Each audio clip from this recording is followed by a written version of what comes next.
Forza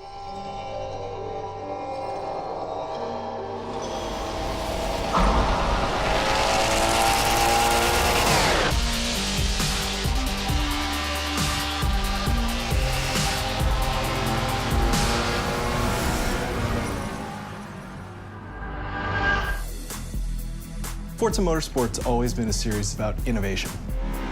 We always want to push the racing genre, so we've made huge improvements because we want to get people excited about cars in general.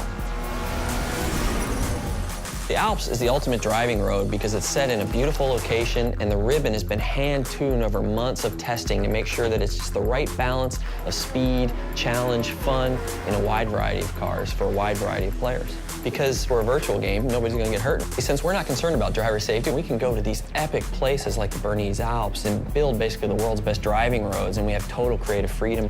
We actually looked at 15, 30 different locales, and the Alps is just the most epic. The landscape is so surreal, it's crazy. I mean, these mountains are very different from any mountains you see anywhere else. I mean, it's just, with all the jagged peaks. We are on part one of a trip that will take us through Switzerland and Italy as the guys from Turn 10 gather source material and basically inspired by the entire trip. What we're gonna do is find the most amazing areas we possibly can and photograph them to no end. We took a really long elevator ride after a train ride and a long walk and another train ride. Took a while to get up here, but oh my God, it's worth it. Did you guys see the background and everything? Yeah. So right now we're at the Grindelwald region of Switzerland, and we're taking reference photos. We mount a camera to a tripod on a panorama head. The panorama head enables us to take pictures in different increments and multiple exposures. We stitch them all together and then we get an HDR. An HDR is high dynamic range image. Each frame that we do at a multiple exposure. So when you stitch it all together later, you can slide through all the different exposures. So you can go from a very dark scene with a little pinpoint where the sun is all the way up to a very exposed image. And that way it gives us the full range to play with when we go to make our sky domes later. We have a pretty long production cycle, so it'll probably be about a year of full production once we get home.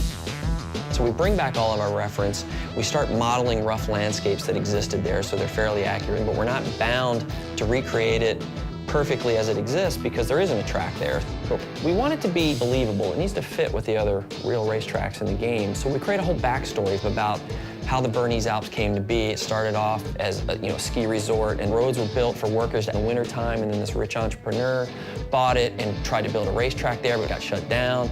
So by creating this rich backstory, everything is there for a reason. It's believable. Fictional tracks are a chance for us to really showcase some of the graphical tech that we have in our game. We've redone our lighting engine, and this track in particular, with its very bright snow and blooming, really shows off what our graphics engine can do.